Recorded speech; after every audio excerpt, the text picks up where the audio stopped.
Bienvenue à la maison, ça fait plaisir de savoir qu'il y a des personnes comme vous qui motivent au quotidien, qui nous font comprendre qu'il faut tout simplifier et positiver parce que devant, ça sera le bonheur total. Donc merci de le faire au quotidien. C'est tout un plaisir, hein? On le fait avec beaucoup de passion et beaucoup de joie. Merci encore. Alors, vous allez passer la main à Madame Nana, élégance oblige. Alors, David Clément d'abord, on va pouvoir échanger avec Madame Nana. Après, ensuite, on prendra le réveil des nations. Des nations, oui. Alors, Madame Nana, bonjour encore et bienvenue. Comment vous allez ce matin? Bien, merci. C'est toujours un plaisir de vous avoir. Alors, ils sont nombreux à regarder, à chercher, à savoir ce qui va être le thème de cette journée. Et j'aime bien quand vous le faites. Est-ce qu'on peut avoir le thème encore? Nous parlons du chantage, quand le chantage s'installe dans le couple. Le chantage qui s'installe dans le couple. chantage Est-ce qu'on peut déjà définir ce que c'est le chantage? Je commence directement à dire que le chantage, un peu, c'est la situation dans laquelle, dans le couple, un des conjoints utilise sa position pour imposer, exiger quelque chose à l'autre et en menaçant. Parce qu'il y a c'est un peu vicieux parce qu'au bout, il y a une sorte de menace. C'est un peu ça le chantage. On veut obtenir quelque chose, mais pas par la voie normale, qui est la conversation, qui est le dialogue, mais pas des menaces. On veut un câlin. Surtout quand quelqu'un a l'impression d'avoir une position supérieure. Je dis bien l'impression, parce que dans le mariage, personne n'est supérieur à l'autre. Voilà. Alors, on peut avoir une origine à ce chantage qui intervient dans l'union de deux personnes? Je pense que la première cause, je veux dire la cause principale, hein, c'est que beaucoup de personnes se marient sans comprendre ce que c'est que le mariage, sans connaître les principes du mariage. Et beaucoup n'ont même pas fait de préparation au mariage. Beaucoup se marient sans avoir fait un suivi. Et ce n'est pas bon. Parce que le mariage a des principes. Vous allez voir que les gens qui font le chantage, c'est des personnes qui ont l'impression que dans le mariage, c'est un rapport de force. Ou pour obtenir ce que je veux de l'autre, je dois user de la force, je dois user de la position que j'ai pour que l'autre puisse m'écouter. Ouais. Et donc, ça va faire en sorte qu'un homme peut penser qu'il doit menacer sa femme. On se comprend un peu que si tu ne fais pas ça, je ne te donne plus l'argent. Si tu ne te comportes pas comme ça, la femme qui va te dire, si une femme t'appelle encore à 18 h, je casse ton téléphone. Donc, c'est vraiment en fait, c'est des positions où quelqu'un voudra avoir quelque chose, mais veut l'avoir en menaçant l'autre de faire quelque chose de pas bon. Mais vu qu'on a des principes qu'on établit à l'entame d'une relation, est-ce qu'on peut comprendre ce qui mène au chantage? Parce que si on a des règles qui régissent notre relation, automatiquement, si on arrive au chantage, c'est qu'on a dépassé cette étape. Qu'est-ce qui peut bien aboutir à cela? C'est-à-dire que pas qu'on a dépassé, c'est qu'on n'a même pas appliqué. Oh ouais, on n'a pas appliqué. Par principe, le mode de résolution des conflits dans le mariage, c'est la communication. Donc, dans tous les mariages, il y a des différends. On peut avoir des points de vue différents. Mais on va arriver au chantage parce qu'il y a quelqu'un qui pense que l'autre doit absolument faire selon son désir, selon son timing. Et ce n'est pas bien. Ce qui peut justifier ça, par exemple, chez les femmes, c'est si elle est, par exemple, une femme qui est totalement dépendante financière de son mari. C'est-à-dire que pour avoir tout, c'est-à-dire que même les serviettes hygiéniques, il faut que le mari donne l'argent.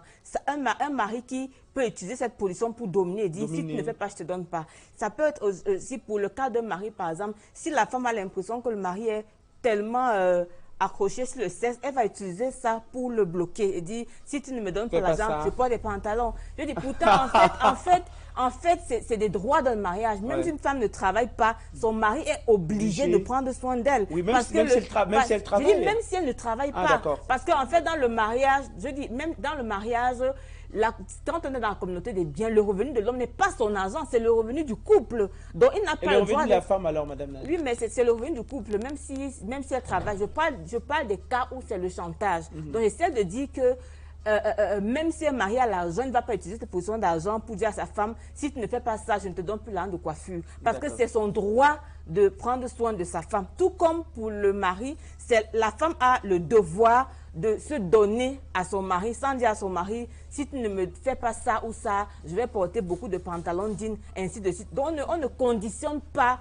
un conjoint dans le couple. Parce que nous sommes là pour apporter beaucoup d'éléments de solutions. Est-ce qu'il est possible de savoir comment, par exemple, gérer un chantage, enfin un sujet de chantage dans un... Je ne dis pas comment gérer, il faut mettre thème. On Comment ne gère pas le fin? chantage. Oui, le chantage ne se gère pas. C'est un peu comme les gens disent, on ne négocie pas. On négocie pas. Oui, il y a des choses qu'on ne négocie. Ce n'est pas, c'est un mauvais principe. C'est-à-dire que dans le mariage, quand il y a un mauvais principe, on appuie sur dilette, on supprime ce principe-là. Mais pour ceux qui pensent qu'il faut flatter la femme pour... Oui, mais flatter, ce n'est pas le chantage. Ah, d'accord. C'est différent. Dans le chantage, il y a une menace. Il y a une menace qui n'est pas bonne. C'est-à-dire que si tu ne fais pas ça, je ne te. C'est que vous menacez la personne. Conditionné. Oui, parce que la personne se sent faible et va faire cette chose parce que elle va faire comment. Donc, pour dire qu'en fait, les couples doivent comprendre que le mariage a des principes et que c'est possible de communiquer. Nous sommes des adultes. Les adultes peuvent s'asseoir, ne pas avoir le même point de vue, mais s'accorder sur un ensemble de choses à faire ensemble en attendant le jour où on va avoir le même point de vue.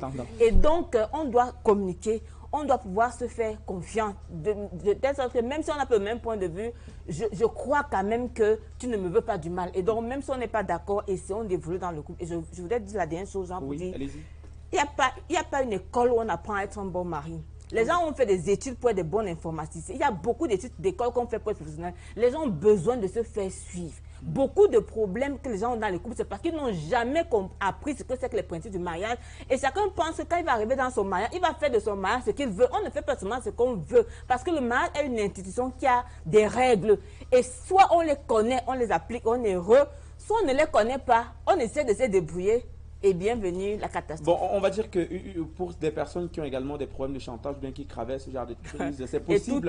Et toute autre chose, c'est possible de venir vers vous et vous retrouver peut-être sur vos différents tutos, sur votre chaîne YouTube, Facebook également. C'est à quel nom déjà? Nelly Nana Conseil. Nelly Nana Conseil.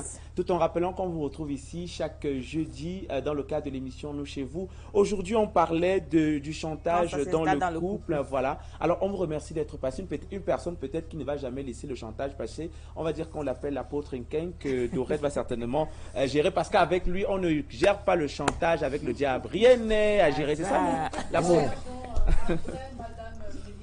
Comme je disais tout à l'heure, on va bien sûr échanger avec l'apôtre, celui-là qui prête toujours une oreille attentive sans juger. Hein. Donc si vous avez des problèmes, peu importe le problème, il va vous prêter une oreille attentive sans vous juger. Christabel, un beau thème.